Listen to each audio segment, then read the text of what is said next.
I spoke to Juan Hidalgo. He's a Latin American policy analyst at the CATO Institute here in Washington. I asked if there was any way that the progress in relations between the two countries could be cut short.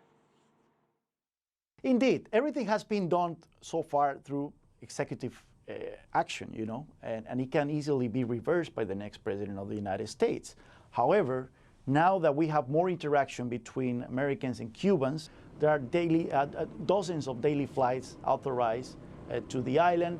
You have Americans even trading at a very micro level with independent entrepreneurs in Cuba, telecommunication companies doing business there, et cetera, et cetera. So it will be definitely harder, even for a president that is skeptical of what President Obama has done.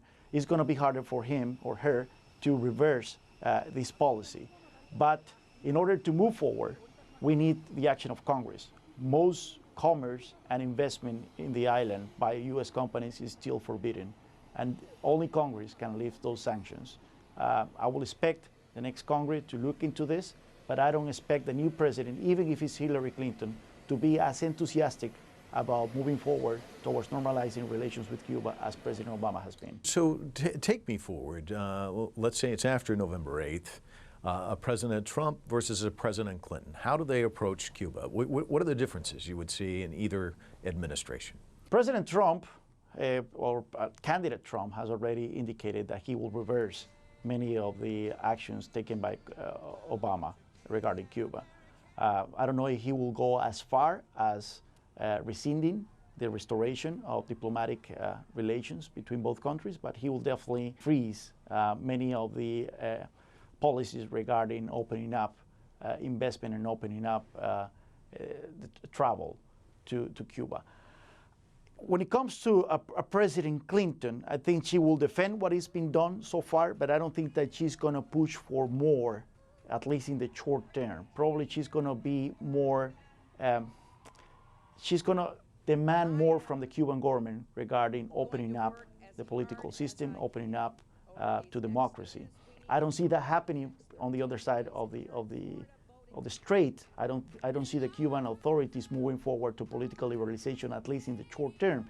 So I don't expect a President Clinton to be a standard bearer of moving forward towards lifting the embargo and increase interaction and trade with Cuba, at least in the short term. But if you look at the China-U.S. relationship, the opening up, the U.S. President Nixon going, meeting with Mao, and then you start to see this flourish. And a lot of this, in fact, President Xi Jinping talks a lot about this people-to-people exchange.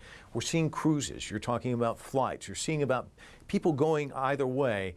That kind of creates its own dynamic that puts more pressure on politicians to kind of move forward in a sense, doesn't it?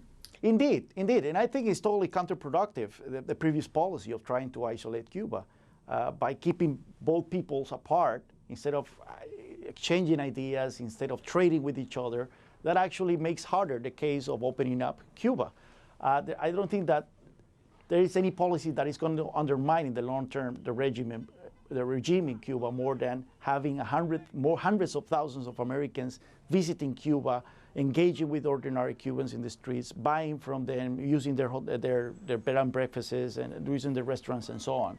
So I totally agree that we should push for more. The travel ban has been de facto lifted. I mean, this is still on the books, but in practice, it no longer exists, and that's good.